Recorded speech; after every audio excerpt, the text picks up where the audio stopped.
Chapitre 3. Lueur d'espoir. À cette époque de l'année, la saison était favorable et l'équipage put espérer arriver promptement sur le lieu du naufrage. Le plan de Jean Cornbutte se trouvait naturellement tracé.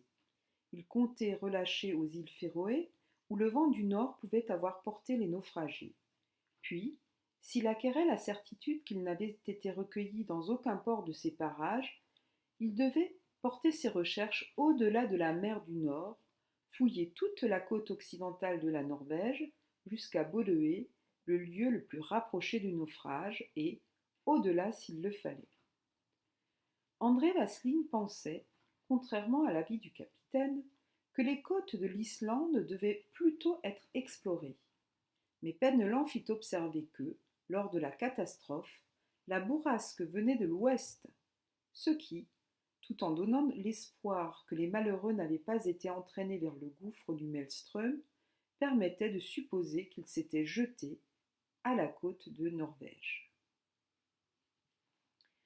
Il fut donc résolu que l'on suivrait ce littoral d'aussi près que possible afin de reconnaître quelques traces de leur passage. Le lendemain du départ, Jean Cornbutte, la tête penchée sur une carte, était abîmé dans ses réflexions quand une petite main s'appuya sur son épaule et une douce voix lui dit à l'oreille: « Ayez bon courage, mon oncle. » Il se retourna et demeura stupéfait. Marie l'entourait de ses bras.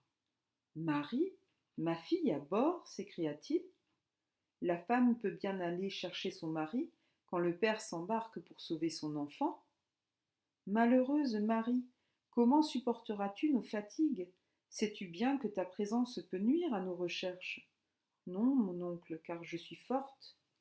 Qui sait où nous serons entraînés, Marie? Vois cette carte. Nous approchons de ces parages si dangereux, même pour nous autres marins, endurcis à toutes les fatigues de la mer. Et toi, faible enfant? Mais mon oncle, je suis d'une famille de marins. Je suis faite aux récits de combats et de tempêtes. Je suis près de vous et de mon vieil ami Penellan. Penellan, c'est lui qui t'a caché à bord? Oui, mon oncle, mais seulement quand il a vu que j'étais décidée à le faire sans son aide. Penellan, cria Jean Cornbutte. Penellan entra. Penellan, il n'y a pas à revenir sur ce qui est fait, mais souviens-toi que tu es responsable de l'existence de Marie. Soyez tranquille, capitaine, répondit Penellan. La petite a force et courage, et elle nous servira d'ange gardien. Et puis, capitaine, vous connaissez mon idée. Tout est pour le mieux dans ce monde. La jeune fille fut installée dans une cabine que les matelots disposèrent pour elle en peu d'instants, et qu'ils rendirent aussi confortable que possible. 8 jours plus tard, la jeune Hardy relâchait aux Féroé, mais les plus minutieuses explorations demeurèrent sans fruit. Aucun naufragé, aucun débris de navire n'avait été recueilli sur les côtes. La nouvelle même de l'événement y était entièrement inconnue.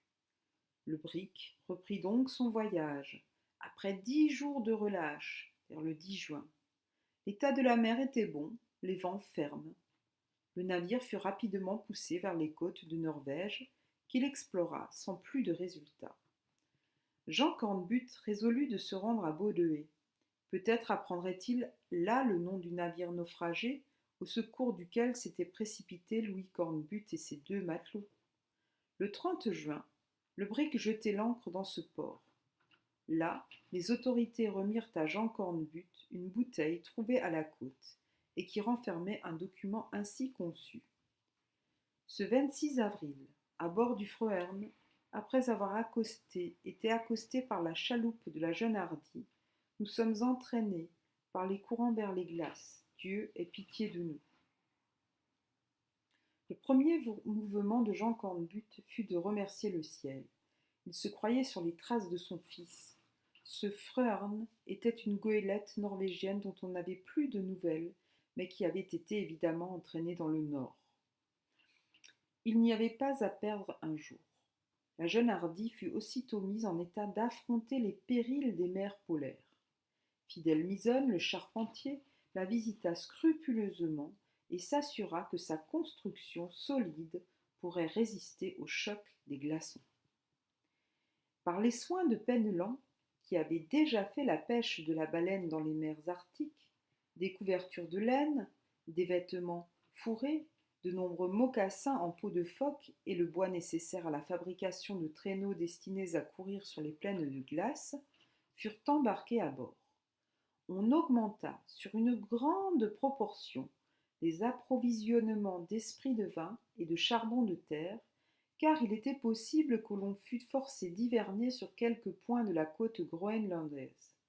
On se procura également, à grand prix et à grand-peine, une certaine quantité de citrons destinés à prévenir ou guérir le scorbut, cette terrible maladie qui décime les équipages dans les régions glacées.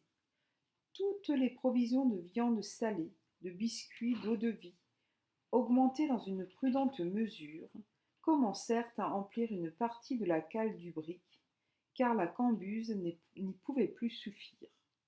On se munit également d'une grande quantité de pemmican, préparation indienne qui concentre beaucoup d'éléments nutritifs sous un petit volume.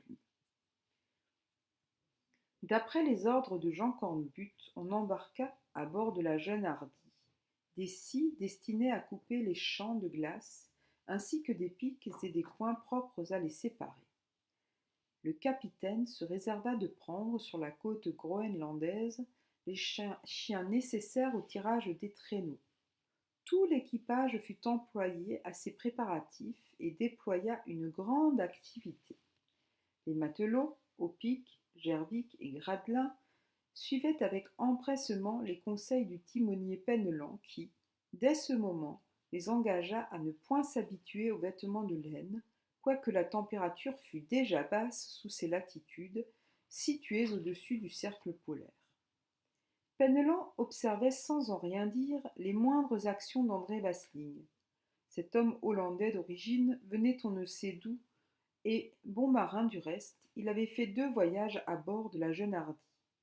Penellan ne pouvait encore lui rien reprocher, si ce n'est d'être trop empressé auprès de Marie, mais il le surveillait de près.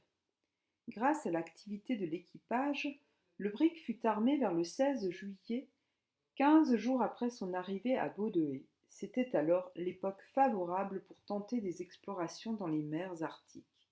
Le dégel s'opérait depuis 2 mois et les recherches pouvaient être poussées plus avant. La Jeune Hardie appareilla donc et se dirigea sur le cap Brewster, situé sur la côte orientale du Groenland, par le 70e degré de latitude. Fin de la lecture du chapitre 3.